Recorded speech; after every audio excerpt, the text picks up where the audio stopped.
Hello दोस्तों, ACL से जुड़ी इन्फॉर्मेशन देने वाले वीडियोस में मैं आपका डॉक्टर नवीन शर्मा फिर बहुत बहुत स्वागत करता हूं। मैं सीनियर कंसल्टेंट हूं अपोलो हॉस्पिटल जयपुर में और एडवांस हॉस्पिटल जयपुर में। दोस्तों, काफ़ी सारे लोग जब मुझे अपनी व्हाट्सएप पे एमआरआई रिपोर्ट भेजते हैं तो मुझसे पूछते हैं कि सर वैसे तो मेरे एमआरआई पे एसीएल टीयर आ गया है, लेकिन मुझे तो कोई दिक्कत ही नहीं है। मैं आराम से चल लेता हूँ, सीढ़ी भी उतर लेता हूँ, बाइक भी चला लेता हूँ। तो फिर क्या मुझे वास्तव में इलाज की ज़रूरत है या नहीं? तो दोस्तों, मैं आपको इसके बारे में कुछ चीज़ें क्लियर करना चाहता हूँ। ये सवाल सभी लोगों का है, इसलिए ये वीडियो आपको शुरू से लेकर लास्ट तक पूरा देखने से कंप्लीट इन्फॉर्मेशन मिल जाएगी।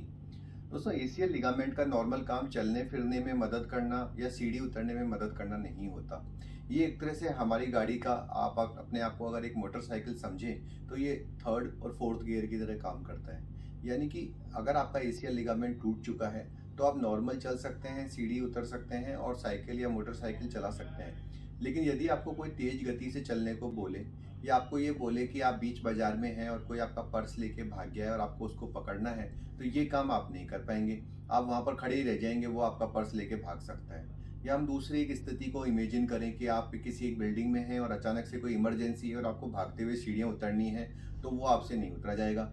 पूरे की पूरी बिल्डिंग खाली हो जाएगी, लेकिन आप ग्राउंड फ्लोर पे नहीं पहुँच पाएंगे। तो कहने का मतलब अगर मैं सरल भाषा में कहूँ तो जैसे मेरे को काफ़ी सारे पेशेंट्स बोलते भी हैं कि सर हम पहले एक्सप्रेस ट्रेन हुआ करते थे और अब एक पैसेंजर ट्रेन बन चुके हैं जो कि धीमी गति से चलती रहती है। दूसरा उदाहरण मैं आपको ये दे सकता हूँ कि आपके घर में अगर कोई बड़ा आदमी है जिसकी उम्र 50 या 55 साल की है, तो जैसे ही आपका एसीएल टूटता है, आपकी उम्र भी 50 से 55 बन जाती है। यानी कि अगर आपके अंकल या पिताजी उतर सकते हैं धीरे-धीरे, आप भी उतर सकते हो। वो धीरे-धीरे चल सकते हैं, आप भी चल सकते हो। लेकिन यदि उनको कोई कहे कि तेज़ स्पीड से भागना है, वो भी नहीं भाग सकते और अब क्योंकि आपका एसीएल टूट गया है, तो आप भी नहीं भाग सकते। काफ़ी सारे लोग मुझे ये भी आके कहते हैं दोस्तों कि सर मैं तो एक मतलब ऐसी जॉब में हूँ जहाँ पर बहुत ज़्यादा हाई रिक्वायरमेंट नहीं है, मैं कोई स्पोर्ट्समैन नहीं हूँ, ना मुझे कोई दौड़ भाग करनी है, तो क्या मैं बिना एसीएल के पूरी लाइफ निकाल सकता हूँ? तो दोस्तों, ऐसा नहीं है। हमारी ज़िंदगी में कब हमें कौन सा रोल प्ले करना पड़ेगा हम सोच नहीं सकते। आप ही सोचिए कि आपने एक बस का टिकट लिया और बस थोड़ी सी चल देती है, तो आप क्या ये कहेंगे कि मैं स्पोर्ट्समैन नहीं हूँ इसलिए बस निकल गई?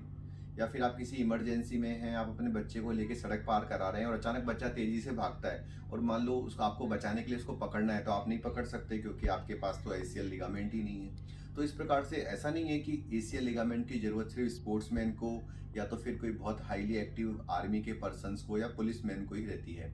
इसकी जरूरत किसी भी इंसान को हो सकती है। एक उदाहरण तो मैंने पिछले वीडियो में भी दिया था जिसमें कि मेरे एक ज्वेलर फ्रेंड थे और वो कह रहे थे कि सर मैं तो सिर्फ मर्सिडीज में घूमता हूँ और एसी चैम्बर में ही रहता हूँ, तो मुझे तो कभी दौड़ भाग या कोई इमरजेंसी हो ही नहीं सकती। लेकिन अभी अनफॉर्चुनेटली क्या हुआ कि वो अपने बड़े से लश लेविश बाथरूम में नहा रहे थे जिसमें मार्बल फ्लोरिंग थी और उनका पैर फिसला और उनके दूसरे पैर का एसीएल भी टूट गया। तो अब उनको दोनों पैर का एसीएल सर्जरी कराना पड़ा। तो कहने का मतलब ये है कि एसीएल की आवश्यकता पड़ सकती है अगर आप थोड़ा सा भी अपनी एक्टिव लाइफ जीना चाहते हैं, थोड़ी सी भी भागदौड़ करना चाहते हैं, तो आपका काम बिना एसीएल के नहीं चल पाएगा। और चलो मान भी लें कि अगर आप बिल्कुल ही भाग दौड़ से बच के रहते हैं, बिल्कुल संभल के रहते हैं, कोई दौड़ भाग नहीं करते, कभी ऊंची नीची जमीन पे भी नहीं चलते, लेकिन इमरजेंसी तो किसी के साथ भी हो सकती है। अगर एसीएल टीयर का सही समय पे इलाज ना कराया जाए और बार बार पैर घूमता रहता है तो उससे आपके मेनिस्कस को डैमेज हो सकता है और कार्टिलेज को भी डैमेज हो सकता है। तो ऐसे में क्या आपको भी एसीएल की प्रॉब्लम एमआरआई पर आई है? तो नीचे लिखे गए नंबरों पर आप मुझे अपनी रिपोर्ट व्हाट्सएप करिए और हम आपकी हेल्प करने की पूरी कोशिश करेंगे। धन्यवाद दोस्तों।